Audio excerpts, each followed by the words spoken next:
CabCharge's annual general meeting, Chairman Russell Balding was focused on the company's biggest threat, upstart competitor UberX, and is calling for a crackdown.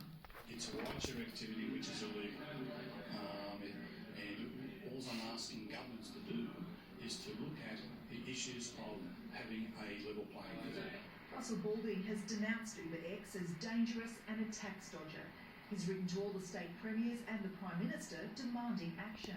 I welcome competition, I welcome app-based competitors, but the taxi and hire industry operates in a regulated market, and I think all operators in that market should be subject to the same terms and conditions.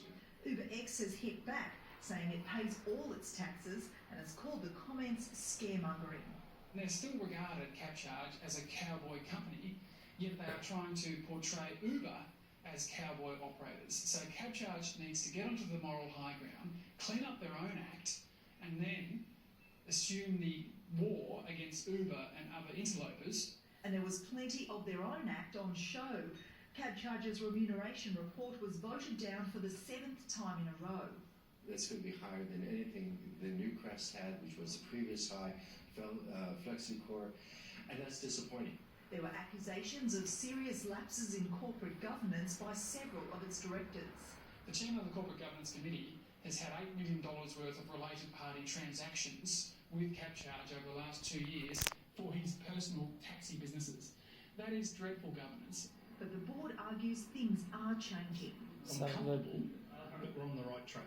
You know, in the last 6 to 8 months, I think we've made some significant progress in improving our corporate governance. The Australian Shareholders Association was frustrated enough to vote for a spill of the board. It's just gone too far. Really, it is simply to state that as far as we're concerned, if you've got a whole new board, the company is going to be better than trying to fix what's there. While shareholders voted against the move, there were calls for change. I think we need new direction, new management, and we don't want the place run by burned-out cab drivers. In another unusual twist, board director Rod Gilmore, who was up for re-election, resigned just last night. We have to assume it was a very large proxy vote against them. They didn't want the embarrassment. Even with the threat of increased competition, new regulatory demands and accusations of cronyism, CabCharge says it's in a good position. Shareholders remain cautiously optimistic.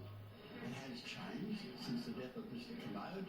There's been a few changes, and the people that are on board, I think, are very competent. If they get the right man, yes, CabCharge will advance, and hope, praise God, the shares will go up. Woolies is still the biggest kid on the supermarket block, while Coles is snapping an